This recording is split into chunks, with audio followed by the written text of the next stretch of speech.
할렐루야. 주님의 이름으로 환영합니다. 오늘 2023년 마지막 수요 찬양 예배입니다.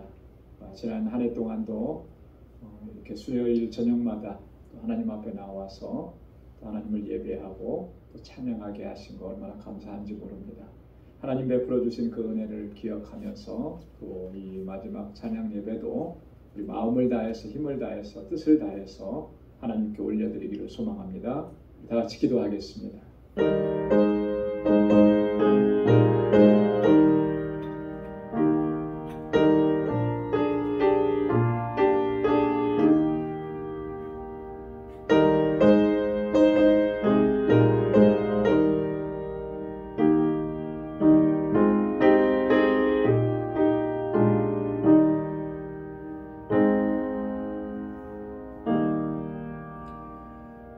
하나님이여, 주의 의가 또한 지극히 높으시니이다. 하나님이여, 주께서 대사를 행하셨사오니 누가 주와 같으리이까. 나의 하나님이여, 내가 또 비파로 주를 찬양하며 주의 성실을 찬양하리이다. 이스라엘의 거룩하신 주여, 내가 수금으로 주를 찬양하리이다. 내가 주를 찬양할 때에 내 입술이 기뻐 외치며 주께서 구속하신 내 영혼이 즐거워하리이다. 아멘. 거룩하신 아버지 하나님, 오늘도 이 저녁에 저희들을 거룩하신 주님의 보좌 앞으로 불러주셔서 하나님 우리 마음을 다하고 힘을 다하여 하나님을 찬양하고 예배케 하심을 감사합니다.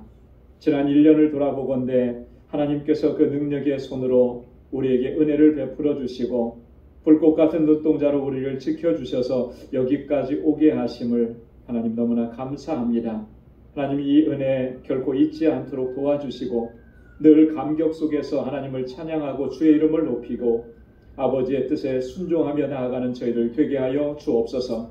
오늘 이 시간도 주님 앞에 드리는 이 예배가 하나님 받으시기에 합당한 산 제사가 될 수 있도록 성령께서 우리 마음과 생각을 주장하여 주시고 우리 허물과 죄악들을 사하여 주시고 거룩하게 하셔서 주님 앞에 온전한 예배 드릴 수 있도록 인도하여 주옵소서.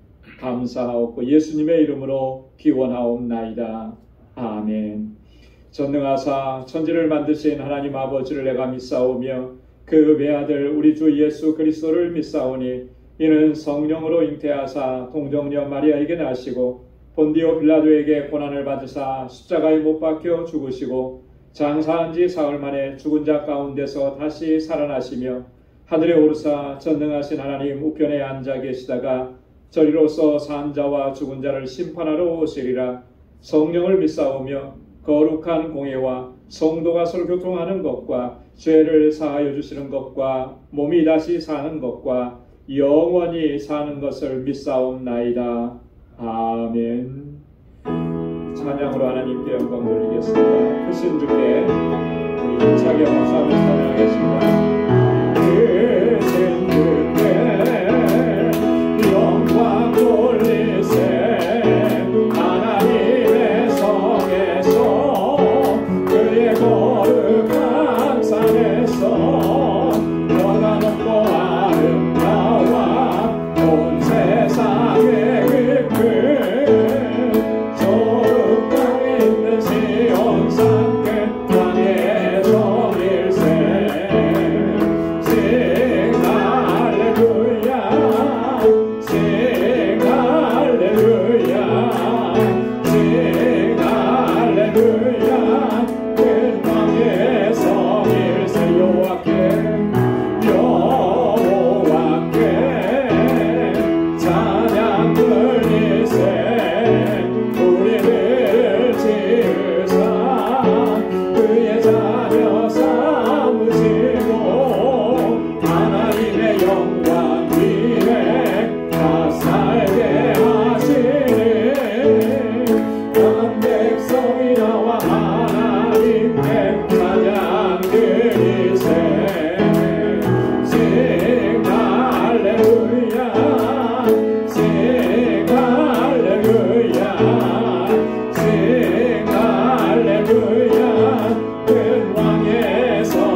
안에서 너가 높고 아름다워 온 세상의 깊은 저 북방에 있는 시온산 큰 땅의 성일세 Sing hallelujah Sing hallelujah Sing hallelujah 큰 왕의 성일세 여호와께 여호와께 찬양 돌리세 우리를 지으사 그의 자녀 삼으시고 하나님의 영광 위에 다 살게 하시니 만 백성이 나와 하나님께 찬양 드리세 Sing hallelujah Sing hallelujah Sing hallelujah 큰 왕의 성일세 Sing hallelujah Sing hallelujah Sing hallelujah Sing hallelujah 큰 왕의 성일세 우리에게 향하신 여호와의 인자하심이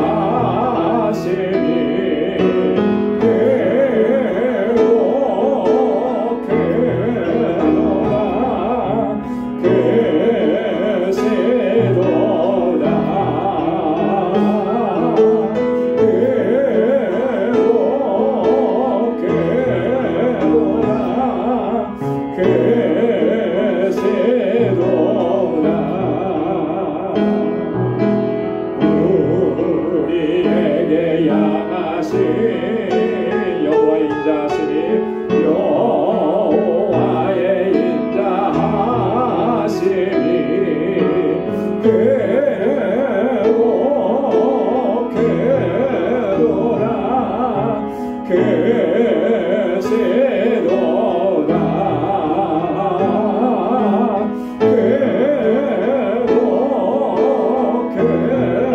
괴롭게도다 계시도다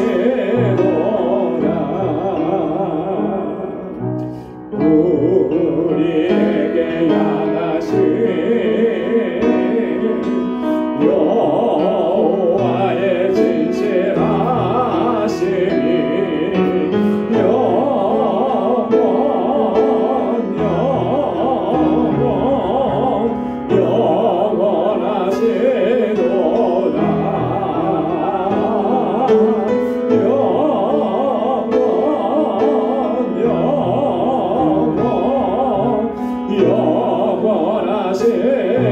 영원하시도다 우리에게 향하신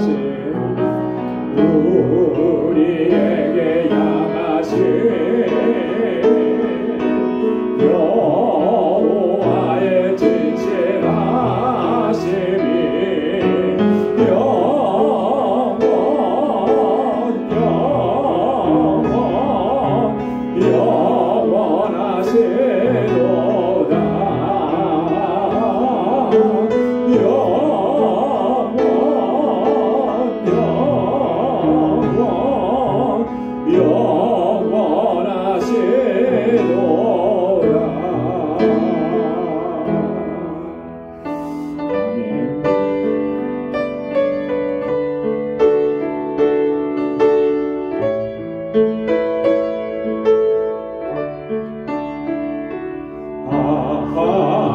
하나님의 은혜로 있을 데 없는 자 왜 구속하여 주는지 난 알 수 없도다.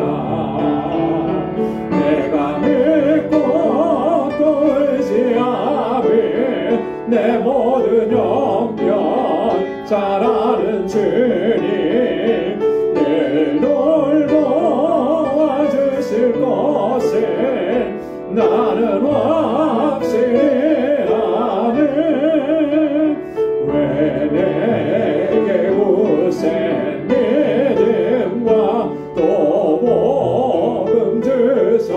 주셔서 내 마음이 항상 편한지 난 알 수 없도다. 내가 믿고 또 의지하며 내 모든 형편 잘 아는 주님 늘 돌보아주실 것을 나는 확실히 아네. 왜 내게 성령 주셔서 내 마음을 감동해 주 예수 믿게 하는지 난 알 수 없도다.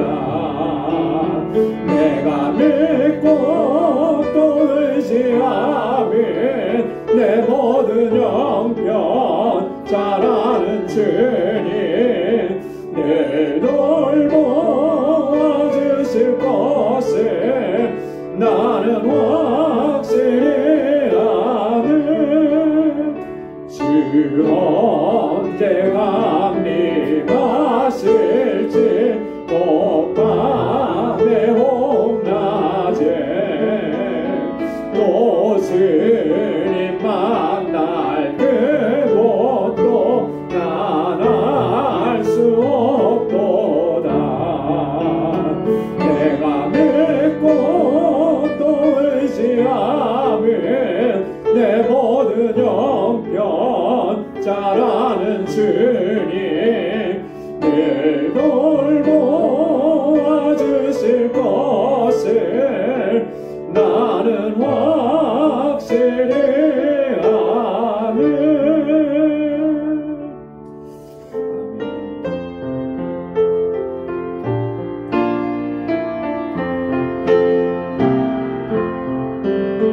나의 갈 길 다가도 예수의 인도하시니 내 주 안에 있는 긍휼 어찌 의심하리요.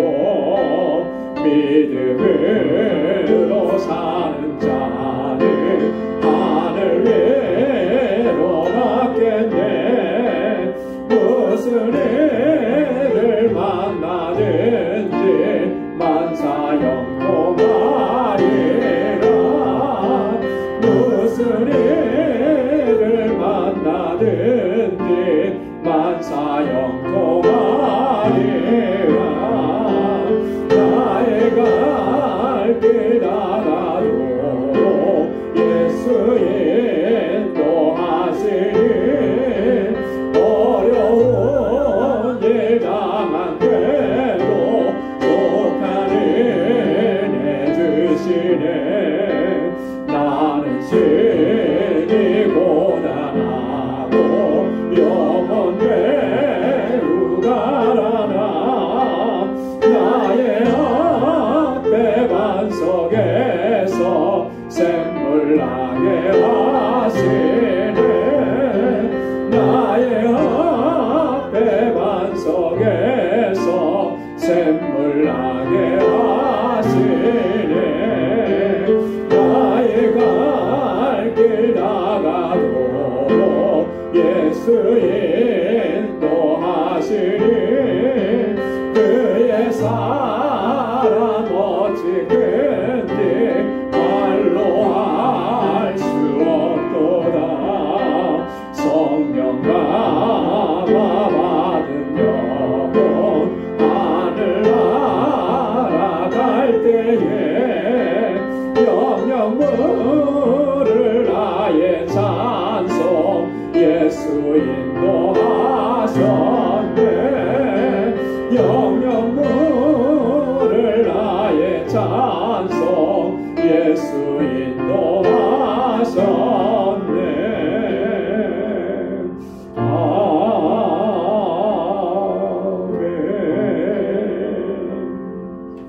주님 우리를 부르시는 그날까지 주님을 찬양하고 하나님께 영광 돌리며 나아가는 우리 모두가 되기를 소망합니다. 우리 이 시간 다같이 통성으로 함께 기도하겠습니다. 지난 1년 동안 하나님 우리를 지켜주시고 우리 방주교회 지켜주시고 또 우리 가정을 지켜주시고 우리의 삶을 인도해 주신 하나님 감사합니다. 모든 감사 또 찬양 영광 하나님 앞에 먼저 올려드리길 소망합니다. 또 이 시간 하나님 앞에 주님의 몸된 교회와 하나님의 귀한 일꾼들과 또 이곳에서 자라나는 우리 어린 심령들 우리 사랑하는 자녀들 또 하나님 우리 귀한 학생들 청년들 하나님께서 강건하게 붙잡아 주시도록 위해서 같이 기도해 주시고 우리의 지체들을 위해서 연약한 가운데 있는 사랑하는 주님의 자녀들 하나님 치료해 주시고 하나님의 평강으로 덧입혀 주시기를 위해서 기도해 주시고 또 우리 선교지를 위해서 특별히 알라메다 방주교회를 위해서 함께 기도해 주시기를 원합니다. 이 시간 또 주님 앞에 가지고 나온 간절한 기도의 제목 하나님 앞에 우리가 통성으로 함께 아뢰도록 하겠습니다. 거룩하신 아버지 하나님 감사합니다. 아버지 하나님 저희들을 사랑하셔서 놀라우신 주님의 사랑과 은혜 가운데 이 한 해도 지켜주시고 보호해주시고 아버지 하나님 연약하고 부족하고 어리석은 저희들을 통하여서 또한 영광을 받아주시니 감사합니다. 아버지 앞에 귀한 일꾼으로 쓰임받도록 저희들을 불러주시고 사용하여 주시고 주의 도구로 사용해 주시니 하나님 감사합니다. 오 하나님 아버지 모든 것이 하나님의 은혜였음을 이 시간도 고백하며 하나님 아버지 주님 앞에 감사하지 못했던 저희들의 연약함과 아버지 하나님 어리석음과 불평과 원망으로 살아왔던 우리의 모든 허물과 죄악들을 주님 앞에 고백하오니 주여 하나님 긍휼히 여겨 주옵소서. 아버지 하나님 은혜 아니면 살아갈 수가 없습니다. 오늘도 주의 은혜로 채워주시고 내일도 주의 은혜로 함께 알려주시고 앞으로 나아가는 그날까지 주님 앞에 서는 그날까지 아버지 주님의 은혜 안에서 늘 강건하도록 붙잡아 주옵소서. 아버지 하나님 우리 방주교회를 지난 1년도 지켜주심을 감사합니다. 정말 믿음의 공동체로 사랑의 공동체로 견고하게 서서 아버지 하나님 이 마지막 때에 하나님 주신 사명을 잘 감당하는 귀한 공동체 되도록 도와주시고 아버지 하나님 이 일을 위해서 세워주신 우리 방주의 모든 주의 종들에게 능력과 권능을 덧입혀 주셔서 아버지 하나님 성령의 충만한 가운데 믿음으로 역사하는 주의 종들이 되게 하시고 늘 기도하고 깨어있게 하시고 말씀 의지하고 약속의 말씀 붙잡고 아버지 하나님 충성을 다하는 신실한 종들이 되게 하여 주시옵소서. 각 기관들마다 하나님 부흥의 은총을 더하여 주시고 아버지 하나님 이곳에서 자라나는 우리 어린 심령들 우리 사랑하는 자녀선들 붙잡아 주셔서 정말 이 세대를 이끌어가는 하나님의 귀한 일꾼들이 다 될 수 있도록 역사하시고 인도하여 주시옵소서. 아버지 하나님 우리 사랑하는 지체들 우리 믿음의 권속들 아버지 하나님 늘 강건하게 붙잡아 주셔서 아버지 하나님 믿음의 용사답게 아버지 하나님 하나님의 전신갑주로 무장시켜 주셔서 이 영적 전쟁과 싸움에서 늘 승리할 수 있도록 도와주시고 주님 앞에서는 그날까지 믿음의 여정을 끝까지 아버지 승리하며 잘 달려갈 수 있도록 도와주옵소서. 공고한 중에 부르짖는 주의 종들의 기도에 하나님 선하신 응답을 허락해 주시고 아버지 영육간에 늘 강건하게 하시며 아버지 하나님 주님 아버지 곤고한 가운데 하나님 갈급한 심령으로 주님 앞에 사모하며 나아가는 저희들 되게 하여 주시옵소서.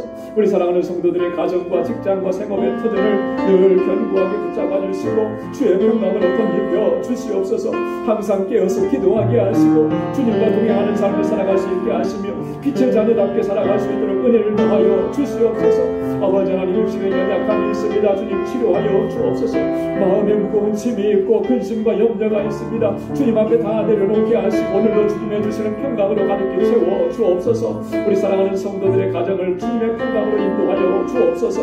오 하나님 아버지 우리 선교지마다 하나님의 놀라우시는 점을 더하여 주시고 우리 선교사님들 강건하게 붙잡아 주시고 주의 종들이 복음을 전할 때마다 그곳에 생명의 역사가 아버지 하나님 풍성하게 일어나도록 인도해 주옵시고 우리 알라메다 방주교회를 든든하게 세워주셔서 구원의 방주로서 우뚝 서서 그 지역의 영혼들을 구원하는 귀한 사명 잘 감당하게 하시고 우리 모든 사역자들에게 능력과 권능을 덧입혀 주시옵소서. 오늘도 주님 앞에 간절한 기도의 제목으로 아버지 아뢰고 간구하고 기도합니다. 주의 종들의 기도에 하나님 선하신 응답을 허락해 주셔서 우리의 매일매일의 삶이 하나님의 임재 가운데 살아가는 삶이 되게 하시고 주님의 능력을 경험하는 복된 삶이 되게 하여 주시옵소서. 오늘도 말씀 앞에 겸손하게 서사오니 우리 마음밭을 기경하여 주시고 하나님의 귀한 말씀으로 우리를 새롭게 하여 주시옵소서. 주님 함께 하실 줄로 믿습니다. 감사합니다. 예수님의 이름으로 간절히 기도드리옵나이다. 아멘. 할렐루야. 할렐루야. 귀한 응답을 허락해 주실 줄로 믿습니다. 우리 이 시간에 하나님의 말씀 같이 묵상하도록 하겠습니다. 오늘 묵상할 하나님 말씀은 갈라디아서 제2장 1절로 10절까지 말씀입니다. 갈라디아서 제2장 1절로 10절. 한 절씩 교독하도록 하겠습니다. 14년 후에 내가 바나바와 함께 디도를 데리고 다시 예루살렘에 올라갔느니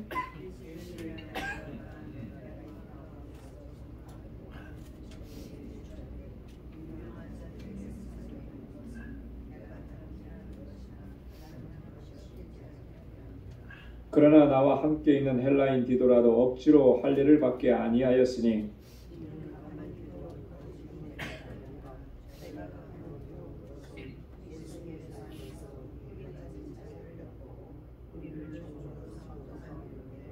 우리가 일시라도 복종치 아니하였으니 이는 복음의 진리로 너희 가운데 항상 있게 하려 함이라.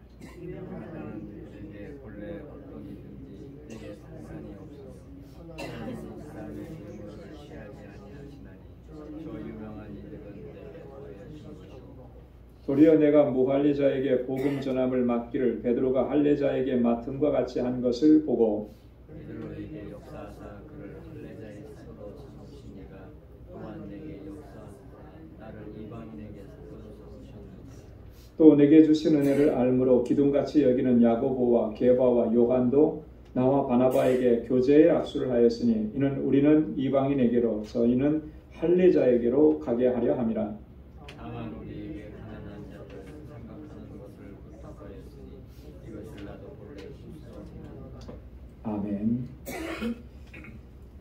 오늘 갈라디아서 2장 1절로 10절 이 본문 말씀에서 지금 사도 바울이 예루살렘을 방문했던 그 상황에 대한 그 이야기를 지금 본문을 통해서 기록을 하고 있습니다. 사도 바울이 하나님께 부름을 받고 이 사도의 직분을 감당하고 복음 전하는 사역을 감당하면서 몇 차례 예루살렘을 방문을 했었습니다. 우리가 지난번에 1장에 있는 말씀을 우리가 잠시 묵상을 했었는데요. 1장에서도 보면 1장 18절에 바울이 다메섹 도상에서 부활하신 주님을 만나고 그가 회심하고 예루살렘을 방문했었다 이제 기록하죠. 그래서 18절에 보면 3년 만에 내가 게바를 신방하려고 예루살렘에 올라가서 회심하고 나서 3년 후에 그러니까 아라비아로 갔다가 거기서 주님의 계시를 받고 그렇게 다 모든 일들을 이루고 또 예루살렘을 방문하고 학자들은 바울이 대략 한 5번 정도 예루살렘을 방문했었다 이렇게 보고 있습니다. 오늘 본문에도 보면 바울이 이제 예루살렘을 방문했던 거예요. 근데 이 예루살렘 방문은 이번의 방문은 굉장히 중요한 의미를 가집니다. 그 1장 18절에서는 그냥 거기에서 게바를 신방하려고 갔다가 한 15일 정도 유했다. 야고보 외에는 다른 사도들을 내가 보지 못했다. 이런 얘기들만 했어요. 그러니까 그 1장에서 예루살렘 방문에 대해서는 구체적으로 진술하지 않았습니다. 그런데 오늘 예루살렘 방문은 굉장히 중요한 의미가 있는 거예요. 그래서 여기에서 어떤 일들이 있었는지 또 하나님께서 어떻게 계시하셨는지 이런 내용들을 자세하게 기록을 하고 있습니다. 그래서 1절부터 5절까지의 말씀은 예루살렘 방문 목적에 대해서 바울이 이야기합니다.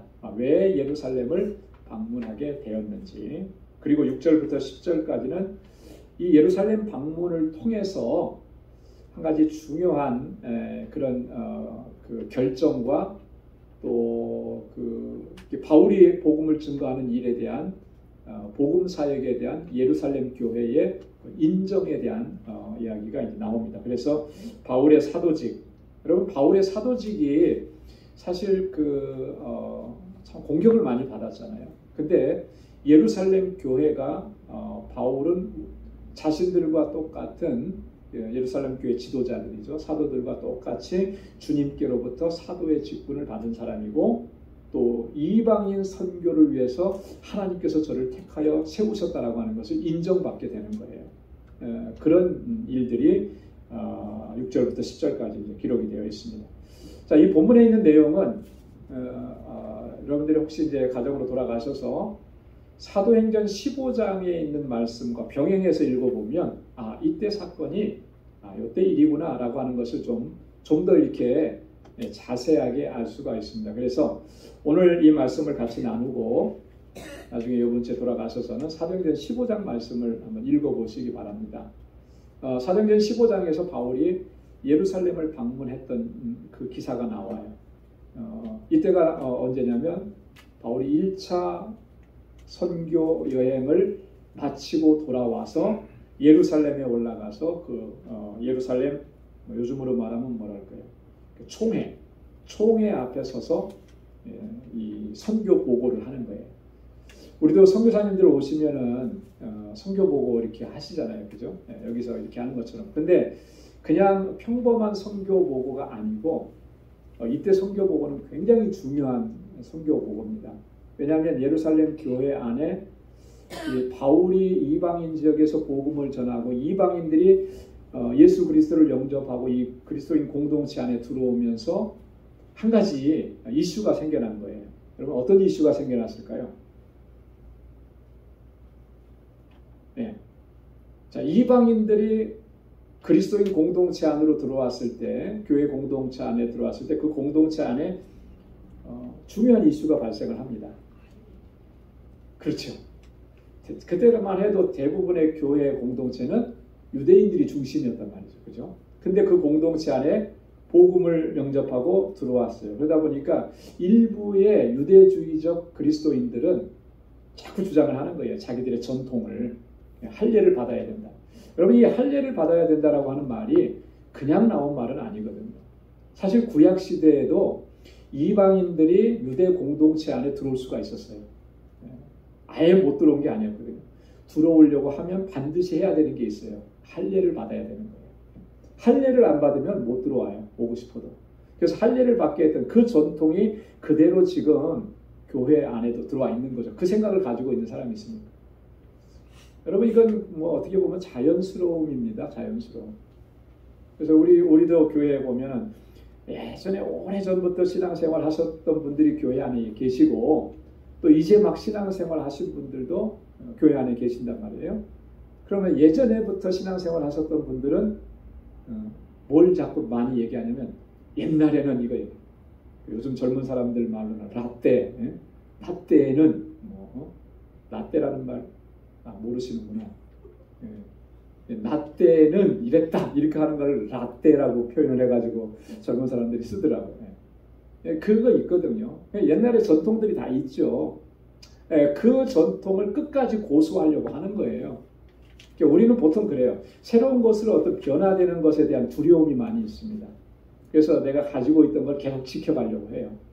그걸 변화시키고 바꾸면은 뭔가 대단히 잘못된 것으로 이렇게 인식하는 경향들이 있어서 그걸 보호하려고 하는 그 보호 방어 기제가 우리 안에서 나도 모르게 일어나는 거거든요. 개인적으로도 그렇고 공동체도 그래요. 이 예루살렘 교회도 그런 거예요. 예수 그리스도를 영접했고 그리스도인 공동체가 세워졌지만 그럼에도 그들의 역사와 뿌리는 다 어디에 있냐면 유대인들이거든요. 그죠? 자신들이 어렸을 때부터 들어왔던 그런 전통들 이거는 뼛속까지 남아있는 거예요. 이제 그걸 끝까지 주장하는 사람들이 간혹 있었다라고 하는 거죠. 그러니까 이방인들이 들어오면 그 사람들은 반드시 할례를 베풀어야 하고 그리고 또 하나 해야 되는 게 있어요. 뭐냐면 율법을 철저하게 지켜야 합니다. 이걸 자꾸 주장하는 거예요. 근데 바울이 복음을 전하고 사도들이 복음을 전하면서 복음은 그게 아니잖아요. 그죠? 복음은 할례를 받았다고 해서 구원받는 게 아니고 율법을 철저하게 지켰다고 해서 구원받는 게 아니잖아요. 율법의 행위로 구원받는 게 아니라는 거죠. 예수 그리스도께서 이룩하신 그 구속의 역사를 믿음으로 받아들이고 예수 그리스도를 나의 주로 영접하면 그럼 구원받는 거예요. 근데 거기에 자꾸 뭘 덧붙이니까 바울은 그걸 철저하게 경계한 거죠. 자, 이게 이제 이슈가 돼가지고 이 예루살렘 총회가 열린 거예요. 그래서 그때 아주 중요한 결정들을 하게 되죠. 그 결정을 내리는데 결정적인 역할을 한 사람이 바로 예수님의 동생 야고보예요. 그래서 그때 결정 내린 게 뭐죠? 우리 이방인 형제들에게 할례 받는 거 강요하지 마라. 율법을 지켜야 된다는 거 강요하지 마라. 우리에게도 무거운 짐인데 어떻게 이방인들에게 그걸 지우려고 하느냐. 하지 마라. 그게 구원의 조건이 아니다. 단지 이런 것만 금하게 하자. 뭘 금하라 그랬습니까? 네 가지를 금하라 그랬죠. 그죠? 우상의 더러운 것, 피를 멀리하고, 음행을 멀리하고, 그죠? 또 하나가 뭐 있죠? 제가 갑자기 기억이 안 나니까 여러분들도 기억이 안 난다는 표정이. 또 하나가 뭐가 있죠? 목매어 죽인 것. 목매어 죽은 그런 사체들, 그런 것들은 멀리하라. 이렇게. 그래서 이 예루살렘 총회에서는요, 유대 율법주의자들의 주장을 아주 일축해 버린 겁니다. 그래서 아주 중요한 결정을 한 거예요. 그래서 사도 바울이 복음을 증거할 때 더 힘을 얻게 되고, 이때 이 결정으로 인해서 바울이 1차 선교 여행을 하면서 세웠던 그 교회들이, 이방인 지역에 있던 교회 그 형제들이 자유함을 얻게 된 거죠. 그죠? 그렇게 해서 교회들이 든든하게 서가는 이런 일들이 있었다라고 하는 것입니다. 자, 이런 배경을 가지고 오늘 본문을 다시 한번 천천히 읽어보면 우리에게 좀 도움이 될 것 같습니다. 자, 1절에 보면 14년 후에 내가 바나바와 함께 디도를 데리고 다시 예루살렘으로 올라갔느니. 자, 이렇게 예루살렘으로 올라간 거예요. 14년 후에. 자, 이때 그 14년 후라고 하는 것은 아까 1장 18절에서 이 바울이 예루살렘을 방문했다고 그랬잖아요. 그때로부터 14년 정도 지난 후에, 그러니까 꽤 많은 시간이 흘러간 것이죠. 그때 이제 바울은 안디옥에서도 사역을 했었고, 또 선교사로 나가서 사역도 하고 수많은 일들을 이제 감당을 했습니다. 그때 자 올라갈 때 누구와 함께 갔습니까? 바나바와 함께 갔습니다. 바나바와 함께 간 건 당연하죠. 왜냐하면 바나바와 함께 1차 선교 여행을 다녀왔었기 때문에 같이 올라간 거예요. 바울의 동역자였죠. 여러분, 바나바라고 하는 사람은 우리가 너무나 잘 아는 인물이에요. 그죠? 바나바는 구브로 태생의 레위 사람이고, 바울과 함께 1차 선교 여행을 다녀왔고, 바울보다 먼저 예루살렘 교회에 파송을 받아서 안디옥 교회를 섬겼던 사람입니다. 그죠? 안디옥 교회를 섬기면서 바나바가 바울을 데리고 와서 함께 동사 목회를 한 거죠.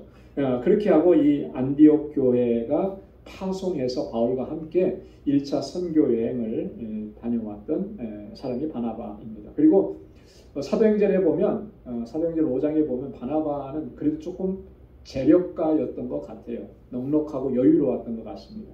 근데 그 자기가 가지고 있었던 집, 재산, 이걸 다 팔아서 예루살렘 우리 기독교 공동체에 어려움을 겪는 이런 분들에게 나누어주고 구제하고 섬기는 일을 앞장섰던 이런 사람이 이제 바나바입니다. 자, 디도는 어떤 사람이죠? 디도는 굉장히 중요한 역할을 했어요. 어떤 중요한 역할을 했나요? 우리 고린도후서 하면서 공부했는데, 디도. 이 고린도 교회가 굉장히 심각한 문제가 있었잖아요. 그리고 거짓 교사들, 거짓 선지자들이 와서 바울을 폄하하고 바울을 비난하고 이런 일들로 인해서 바울이 상당히 곤경에 처하기도 했어요. 그죠? 그리고 고린도 교회 자체가 또 문제가 심각하게 많았고, 자, 이런 문제들을 해결하기 위해서 바울이 편지를 써서 디도 편에 보내서 고린도 교회에 전달을 했던, 근데 그때 그 역할을 감당했던 사람이 디도라고 하는 사람입니다. 디도는 바울의 제자입니다. 바울의 제자이면서 또 바울의 동역자이기도 하고, 그리고 이 디도는 나중에 어디에서 사역을 하냐면, 여러분 디도서를 읽어보면 그레데라고 하는 곳에서, 그레데라고 하는 섬에서 그 교회를 목회하면서 나이가 많도록 목회하다가, 그리고 하나님의 부르심을 받았다. 이제 역사에 보면 그렇게 기록되었습니다. 아주 중요한 역할을 했던 이 두 사람을 데리고 올라가는데, 자, 바나바는 유대인입니다. 그죠? 레위 지파 사람이라고 그랬잖아요. 근데 디도는 뭐라 그랬죠? 디도는 헬라인이에요. 이방인이에요, 이방인. 자, 바나바하고 함께 예루살렘에 올라가는 것은 문제가 안 됩니다. 그죠? 이제 디도를 데리고 올라가는 것은 이슈가 될 수가 있었던 거예요. 이슈가 될 수가 있어요. 헬라인을 데리고 이제 들어갔기 때문에 거기에 어떤 극보수적인 유대인들에게는 문제 삼을 만한 요소가 되기도 했죠. 자, 근데 이 디도에 대해서 바울이 또 어떻게 했는지 그것이 이제 뒤에 나옵니다. 자, 2절에 보면 이렇게 올라갔는데, 자, 계시를 인하여 올라가 내가 이방인 가운데서 전파하는 복음을 저에게 제출하되 유명한 자들에게 사사로이 한 것은 내가 다름질하는 것이나 다름질한 것이 헛되지 않게 하려 함이라. 자, 예루살렘에 올라갔는데 어떻게 올라갔다 그랬냐면 계시로 인해서 올라갔다고 했어요. 계시로. 자, 계시로 인해서 올라갔다라고 하는 것은 뭘 의미하는 걸까요? 개인적인 목적으로 예루살렘에 올라간 것이 아니라 하나님의 뜻에 의해서 예루살렘에 올라갔다라고 하는 그런 의미를 담고 있는 거예요. 자, 계시는 누가 계시해 주시는 거예요? 하나님이 계시해 주시는 거잖아요. 그러니까 이 예루살렘에 올라가야 한다라고 하는 당위성을 하나님께서 명령하신 것이고 하나님께서 그렇게 하도록 하신 거죠. 그것을 지금 강조하는 거예요. 자, 예루살렘에 올라가서 뭘 했냐면 내가 이방인 가운데서 복음을 전한 것, 그것을 저희들에게 제출했다. 제출했다라고 하는 말은 보고했다라고 하는 거죠. 이방인 지역에서 어떻게 복음을 증거했고 저들에게 전한 복음이 뭐다라고 하는 것을 이야기했다라고 하는 거예요. 자, 근데 여기서 중요한 거는 뭐냐면요. 유명한 자들에게 사사로이 했다 그렇게 얘기합니다. 유명한 자들에게 사사로이. 이 유명한 자들이라는 게 누구를 가리키는 걸까요? 여기서 유명한 자들에게 얘기했다 그랬잖아요. 여기서 말하는 유명한 자들이라고 하는 것은 당시에 그 예루살렘 기독교 공동체를 이끌어가던 리더들을 얘기하는 거예요. 자, 이 리더들은 누가 중심이 됐냐면 당연히 예수님의 제자들, 사도들이 중심이 됐겠죠. 베드로, 요한 이런 사람들. 또 그 외에 또 다른 리더들이 있었습니다. 그 리더 그룹에 누가 있었을까요?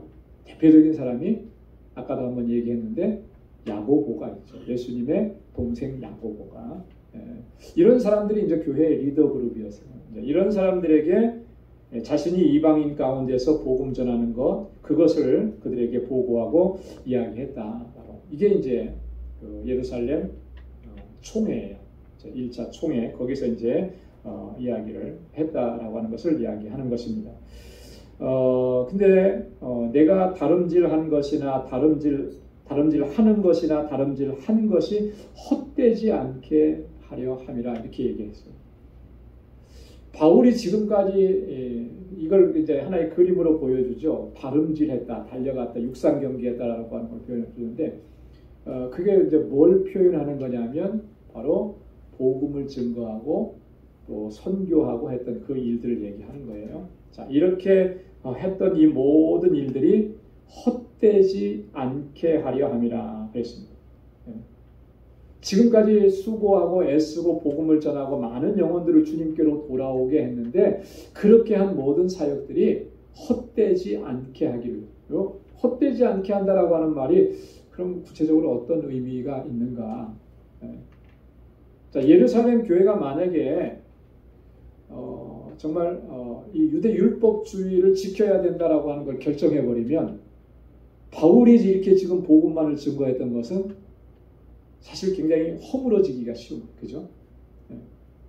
바울은 율법을 지켜야만 구원받는 게 아니고 예수 그리스도를 믿어야 된다. 십자가에서 달려 돌아가신 그분을 믿고 예수님을 나에게 내 구주로 영접하면 구원받는 것이다라고 얘기했는데 그게 아니다라고 얘기하는 사람들, 이게 중심이 되고 그것이 결정사항이 되어버리면 지금까지 바울이 복음 전하고 그래서 많은 영혼들이 주님께로 돌아오고 복음의 진리를 전한 것이 이게 무너질 가능성도 있다라고 하는 거예요. 이런 일들이 생겨서는 안 된다라고 하는 거죠.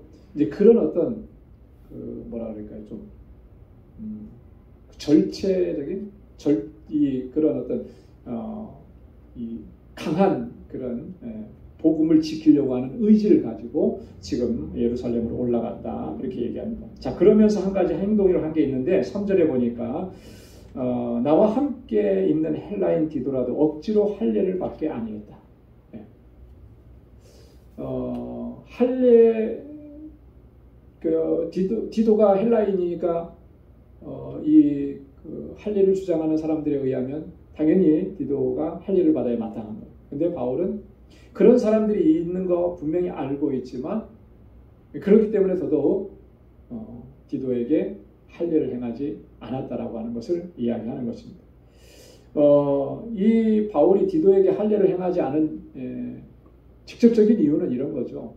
지금 유대 율법주의자들이 주장하는 그 모든 주장이 잘못되어 있다라고 하는 것. 그것을 이야기하기 위해서 디도에게 억지로 할례시키는 일, 그런 일을 하지 않았다. 만약에 디도에게 할례를 행했다 그러면 아무 소동이나 문제가 일어나지 않았겠죠. 그죠? 그런데 디도가 할례를 받지 않은 것 때문에 또 누군가는 그걸 가지고 계속 문제 삼고 그런 거예요. 그럼에도 불구하고 그렇게 할 수 없는 거죠. 왜냐하면 할례를 받아야만 구원받는다라고 하는 건 이건 잘못된 것이기 때문에 바울은 그래서 그 사람들의 그런 어떤 주장을 일축해버리는 것입니다. 그리고 이 갈라디아 교회 성도들에게 이 사실을 지금 얘기하는 거잖아요. 갈라디아서를 써서 지금 얘기하는 거죠. 내가 디도에게 억지로 할례를 시키지 않았다.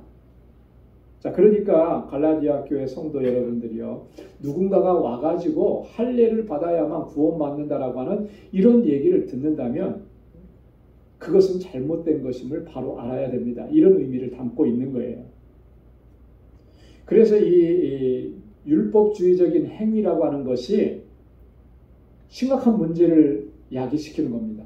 어떤 거냐면 복음이 가지고 있는 그 복음의 완전성을 훼손시키는 거예요. 그죠? 복음은 믿음으로 말미암아 우리로 하여금 구원을 얻게 하는 능력이 되는 겁니다. 거기에 뭐가 더해져야 된다는 얘기예요. 할례를 받으면. 할례를 받고 율법을 준수하는 행위가 더해져야 된다는 거예요. 그래야만 구원이 완성된다라고 하는 얘기를 하기 때문에 복음의 완전성을 얼마나 훼손시키고 또 복음의 효용성을 약화시키는 그런 행위라고 하는 것이죠. 그래서 바울이 그렇게 지금 디도에게도 억지로 할례받게 하는 이런 일은 결코 하지 않았다라고 하는 것입니다. 왜 그렇게 했냐가 4절에 이유가 나오죠. 4절에 보면 이는 가만히 들어온 거짓 형제 까닭이라 했어요. 그죠? 바울이 이렇게 했던 것은 이 지금 갈라디아 교회 성도들 공동체 안에 가만히 들어온 거짓 형제, 이 사람들 때문이다 이렇게 얘기한 거죠. 이 거짓 형제는 앞에서도 쭉 말씀을 드렸듯이 어떤 주장을 한 사람들이냐면 율법주의를 주장한 사람들인 거예요. 근데 그들은 다 거짓되다라고 하는 거예요. 형제의 탈을 쓴 것 같은데 그 진리를 찾아 들어가 보면 그게 다 거짓이라고 하는 거죠. 그걸 이제 얘기하는 것입니다. 자, 그들이 들어와서 하려고 했던 일들이 뭐냐면 크게 두 가지를 하려고 한 겁니다. 그 첫째가 뭐냐면 그리스도 예수 안에서 우리의 가진 자유를 엿본다.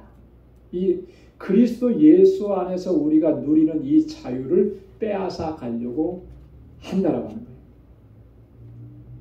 여러분, 우리가 그리스도의 복음으로 말미암아 자유를 누리잖아요. 그 자유가 여러분들 누리고 계십니까? 그 자유가 뭔지를 알아야 누리고 있는지를 알죠. 그리스도 예수로 말미암아 복음이 주는 자유가 뭐예요? 어떤 자유입니까? 예수님께서 요한복음에서 그렇게 말씀하셨어요. 진리를 알지니 진리가 너희를 자유케 할. 뭐가 진리죠? 뭐가 진리예요? 예수 그리스도가 진리 아니에요. 그죠? 내가 곧 길이요 진리요 생명이니. 자, 그럼 다른 말로 말하면 복음인 거예요. 복음은 우리를 자유케 하는 거예요. 진리는 우리를 자유케 하고 예수 그리스도는 우리를 자유케 하는데 그 자유케 한다라고 하는 말의 의미가 뭐냐라고 하는 거죠. 뭐로부터 자유함이냐라고 하는 거예요. 죄로부터 자유함. 율법의 속박으로부터 자유한. 여러분 율법의 기능은 제일 주된 기능은 뭐라 그랬어요? 율법은 바울이 뭐라 했습니까? 정죄라 그랬죠. 정죄. 그죠?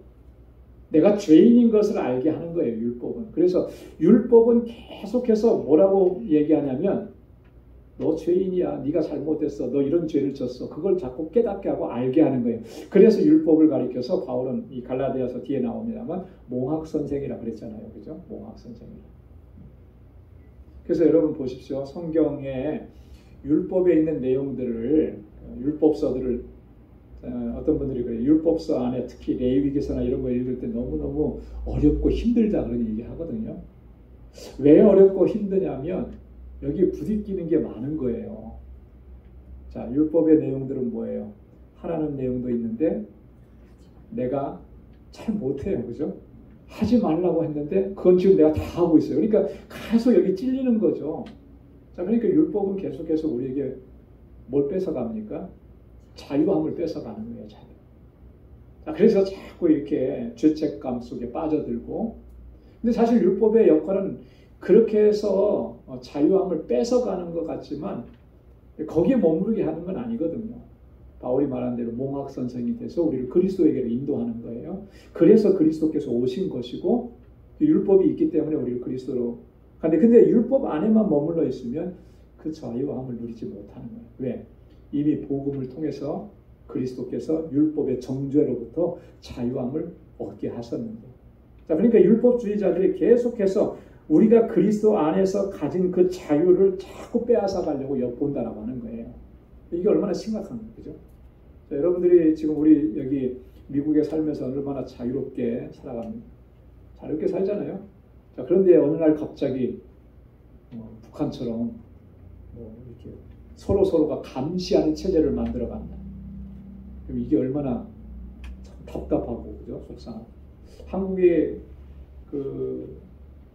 저런 걸 했더라고요. 서로가 신고하는 체제. 그 뭐냐면 누군가가 이렇게 교통신호를 위반했거나 주차를 위반했거나 그러면 그걸 사진 찍어가지고 전송을 하면 포상금을 주는 그런 제도. 저는요 처음에는 그게 괜찮은 아이디어인데 했는데 나중에는 그게 아닌 것 같다는 생각이 드는 거죠. 왜? 서로가 서로를 믿지 못하게 만드는 거예요. 그렇죠? 자꾸 사람을 내가 이렇게 신고하고 해가지고 결국엔 저 사람을 신고해서 내가 이익을 얻는 거잖아요. 그죠? 내가 이익을.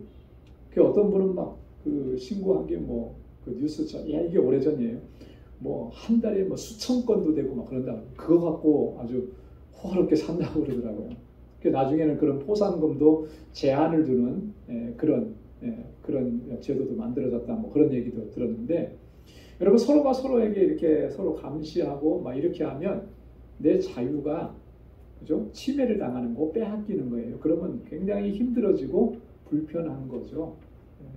복음으로 말미암아 우리가 그리스도께서 주시는 자유함을 우리가 지금 누리고 있는데 유대 율법주의자들은 그걸 빼앗아 가려고 하는. 그러니 이게 얼마나 심각한 문제냐. 여러분 우리가 신앙생활 하면서 말씀을 묵상하고 말씀 안에 깊이 우리가 들어갈 때 그 말씀을 통해서 진리를 통해서 주시는 자유함을 누릴 수 있어야 할 줄로 믿습니다.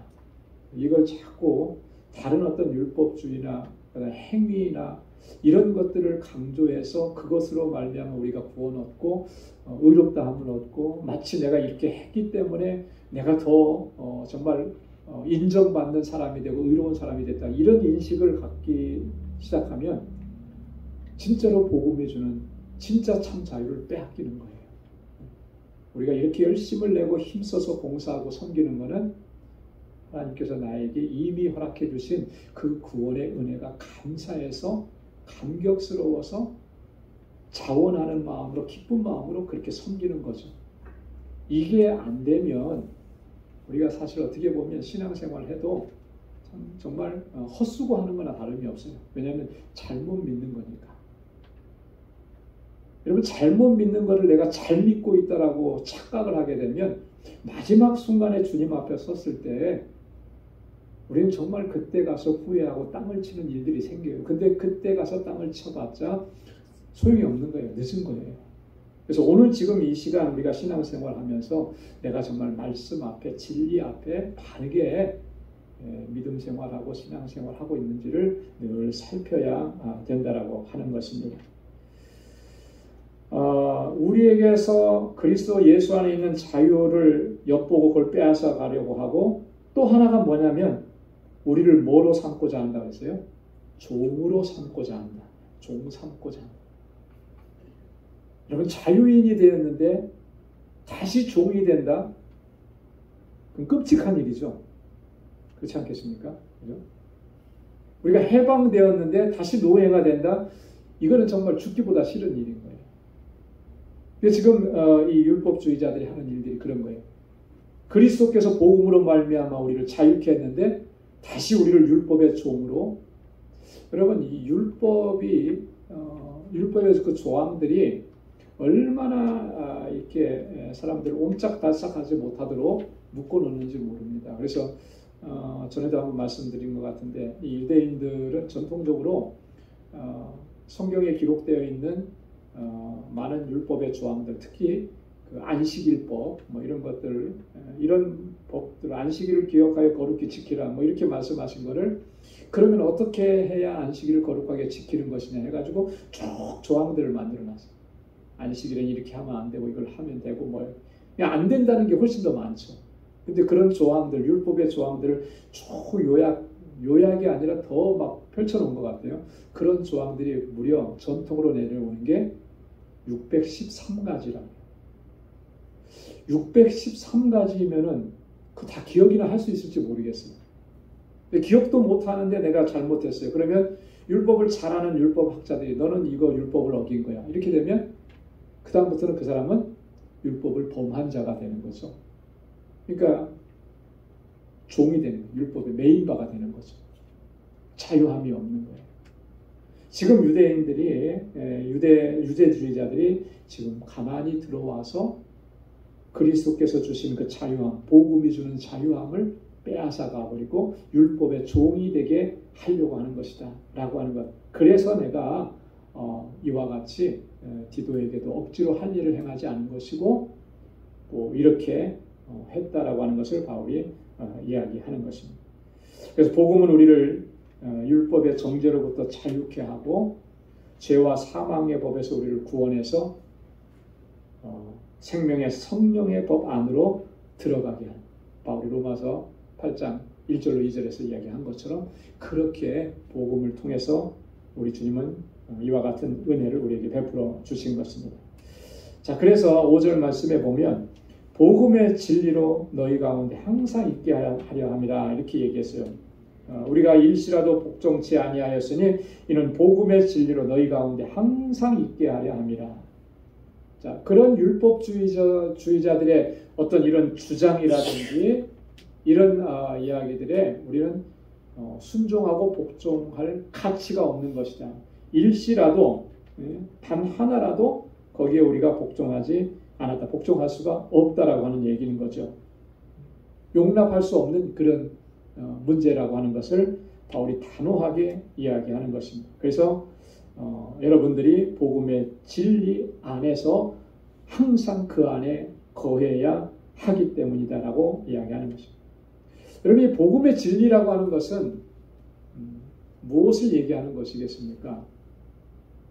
복음의 진리는 아주 명확해요. 아주 복잡하고 어렵고 난해한 게 아니라고 하는 거죠. 복음의 진리는 아주 명확합니다. 그건 바로 예수 그리스도의 구속의 사건을 믿음으로 말미암아 구원받게 된다라고 하는 진리예요. 여기에 보태거나 빼거나 더하거나 뭐 이렇게 할 수 있는 게 없는 거예요. 이 명제 하나만 가지고 우리가 구원받고 하나님의 자녀가 된 것을 온전하게 설명하고 증거해 주는 거죠. 예수 그리스도의 구속의 사건, 그것을 믿음으로 말미암아 우리가 구원을 얻었다라고 하는, 이게 복음의 진리라고 하는 거예요. 그렇기 때문에 믿음으로 말미암아 구원받았다라고 하는 이 사실이 또 하나 우리에게 증명해 주는 게 뭐냐면 아까도 말씀드렸던 것처럼 행위 구원을 철저하게 배격한다라고 하는 겁니다. 행위 구원을. 우리도 어떻게 보면 우리 그리스도인들 안에도 상당히 그 행위 구원을 많이 생각하고 그걸 믿고 추종하는 사람들이 적지 않은 것 같아요.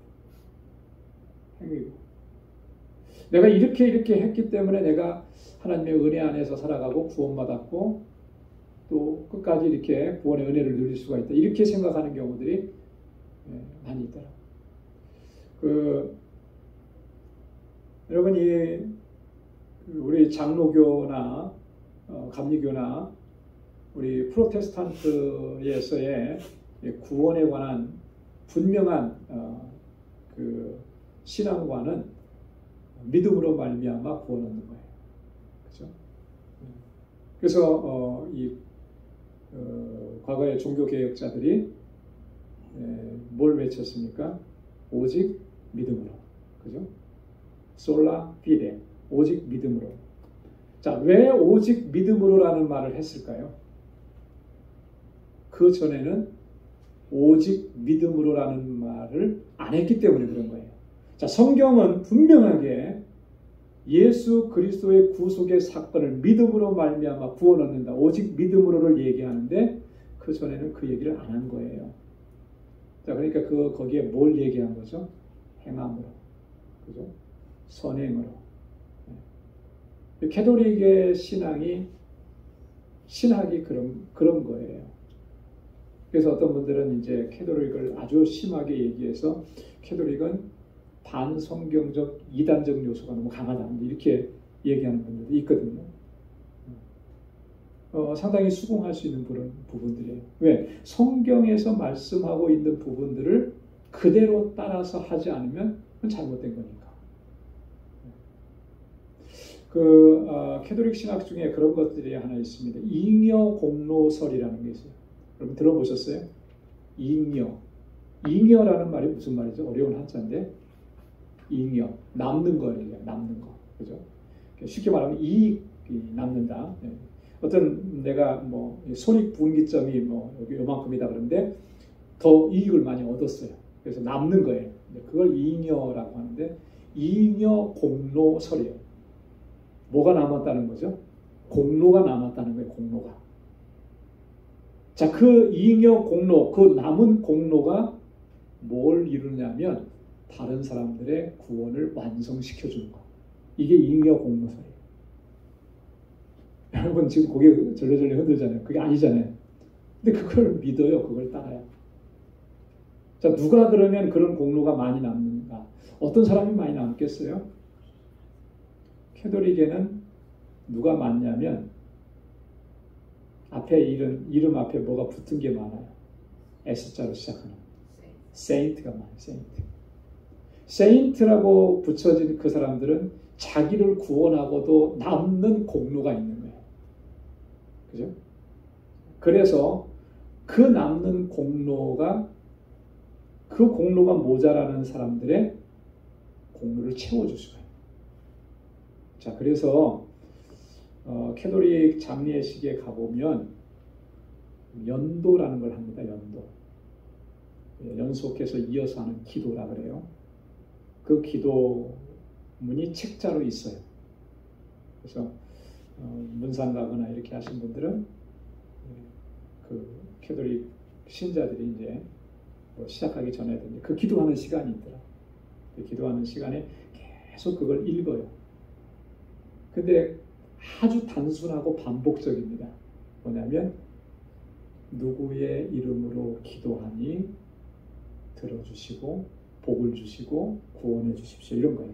근데 거기에 있는 명단들이 다 보면은 베드로가 일대 교황이라 그러잖아요. 베드로 이후로 현재까지 세인트라고 붙여진 사람들의 이름이 쫙 들어있는 거예요. 그 사람들의 이름을 불러가면서 그들의 남는 공로로 이 사람을 구원해 주십시오. 자, 그렇게 해서 이 공로주의 사상이 가장 아주 극에 달할 정도로 극심했던 때가 언제냐면 마틴 루터 종교개혁이 일어나기 바로 직전인 거예요. 마틴 루터가 종교개혁을 일으킬 때 가장 결정적인 역할을 한 게 뭐였습니까? 면죄부 판례잖아요. 면죄부 판례. 면죄부, 아니 죄를 면해주는 건 누구만 해주실 수 있는 거예요? 하나님만이 우리 죄를 용서해 주실 수 있는 거잖아요. 근데 면죄부를 판매해서 거기에서 교황청은 돈과 수입을 얻어들이고 그것을 돈 주고 산 사람들은 그걸 샀기 때문에 내가 자유함을 얻는 거예요. 내 죄가 다 사해졌다고. 여러분 이게 성경에 있는 내용이에요. 그런 얘기는 성경에 단 한 글자도 써 있지 않아요. 그런 게 가능했던 이유가 뭐냐면 이 공로주의 사상들이 있기 때문에 그래요. 행위구원이 강조가 되기 때문에 그런 거예요. 여러분 오늘날에는 우리 개신교 기독교 안에 이런 일들이 없다고 우리가 장담할 수 있겠습니까? 뭔가 위대한 뭔가 큰 일, 교회를 건축한다든지 뭔가 막 큰 일 하고 막 이랬을 때 은연히 그 중에 그런 노골적으로는 그런 얘기를 안 담아도 속에 은근히 그걸 담아서 얘기하는 경우들이 얼마나 많아요. 저는 개인적으로도 이런 것까지 개인적인 얘기를 해야 될지 모르겠지만 그 어떤 그 교회나 큰 건물을 졌을 때 누가 이거를 했다라고 이름을 갖다 탁탁탁 붙여서 전시하는 거 그거 별로 좋지 않다고 봐요. 교회 건축하는데 이거는 누가 했고 우리 기념하느라고 그거 많이 하는데 좋게 보면 그렇게 좋게 보일 수도 있겠지만 그게 별로 좋은 건 아닌 것 같아요. 개인의 신앙 차원에서 보면 그렇죠? 내가 뭐 했다라고 하는 나의 공로가 거기에 들어가는 거 아니겠어요? 아니죠. 그거는 내가 하나님께서 주신 은혜에 감사해서 하나님 앞에 그렇게 헌물하는 건데 그게 꼭 거기에 내 이름이 들어가야 되고 내 이름 석자와 우리 가족의 이름을 거기다가 기록을 해서 남겨야 되겠느냐. 결국 그렇게 기록해서 남긴 거는 내가 이거 했다라고 하는 공로가 남는 거예요. 굉장히 이거는 조금 우리가 심각하게 생각해 봐야 되는 문제라고 하는 거예요. 그러니까 우리의 신앙생활 속에도 이런 공로주의 사상이 은연중에 들어와 있어요. 교회를 크게 건축해 놓고 그것을 자랑하는 거. 어떤 목사님이 그런 설교를 하더라고요. 요즘에 조금 이렇게 주목받는 목사님이신 거예요. 설교하시면서. 그래서 제가 들었는데 여러분 혹시라도 교회를 떠나서 다른 교회를 가게 되거나 이사하거나 이 교회를 떠나서 딴 데 가면 제발 이런 교회는 가지 마십시오 라고 한 거예요. 그 내용이 뭐냐면 자랑하는 교회 가지 마십시오. 자랑하는 교회. 목회자가 이렇다고 해서 자랑하고 우리 교회가 이만큼 크다고 자랑하고 우리 교회가 뭐 있다고 해서 이런 교회는 절대 가지 마십시오. 아주 그냥 절대 가지 말라고 우리 얘기하더라고요. 저는 그분의 심정을 좀 이해를 하겠더라고요. 왜 그렇게 얘기하냐면 본질에서 너무나 벗어났기 때문에 그런 거예요. 그죠? 사람이 수고하고 사람이 애쓰고 사람이 노력하고 힘쓰고 했던 것들 그것만 자랑하는 거죠. 복음의 본질에서 많이 벗어났다. 우리가 자랑해야 될 것은 예수 그리스도만 자랑해야 되고 주님이 복음이신데 그 복음으로 말미암아 우리가 구원받고 하나님의 자녀가 되었다라고 이것만 자랑해야죠. 주님만 자랑하고 그게 우리 안에 있는 어떤 율법주의들을 타파하는 가장 중요한 요소라고 하는 것입니다. 그리스도께서 우리에게 주신 이 자유함을 놓치지 않는 그래서 늘 하나님께 영광 돌리고 또 믿음으로 승리하며 살아갈 수 있는 우리 모두가 될 수 있기를 소망합니다. 이 뒷부분은 우리가 다음 주에 다시 또 이어서 하도록 하겠습니다. 잠시 기도하겠습니다. 하나님 아버지 감사합니다. 오늘 이 저녁에도 저희들을 사랑하셔서 하나님의 귀한 말씀 또 저희에게 들려주시고 또 우리의 신앙의 모습을 다시 한번 우리가 살펴볼 수 있도록 은혜 주심을 감사합니다. 하나님 독생자 예수 그리스도를 통해서 우리를 구원하셨고 이 복음의 진리 안에 거하도록 우리를 불러주셨는데 하나님 이 진리에서 벗어나지 않도록 성령께서 우리를 붙잡아 주시고 늘 구원의 기쁨과 감격 속에서 주님의 이름을 높이고 또 하나님의 뜻에 온전한 순종으로 나아갈 수 있는 우리 모두가 되도록 인도하여 주옵소서. 우리 방주의 권속들 한 사람 한 사람 주님의 능력의 장중에 붙들어 주셔서 하나님의 기쁨이 되고 주님께 영광 돌리는 삶을 살아가기에 부족함이 없도록 늘 은혜 위에 은혜를 더하여 주옵소서. 이제는 우리 주 예수 그리스도의 무한하신 은혜와 하나님 아버지의 크고 놀라우신 사랑과 성령의 위로 교통 충만하심의 역사, 구원의 기쁨과 감격 속에서 하나님의 뜻에 온전히 순종하며 나아가기로 결단하는 우리 방주의 모든 믿음의 권속들과 또 저들의 가정과 직장, 생업의 터전 위에 이제로부터 영원까지 함께 하시기를 간절히 축원하옵나이다. 아멘.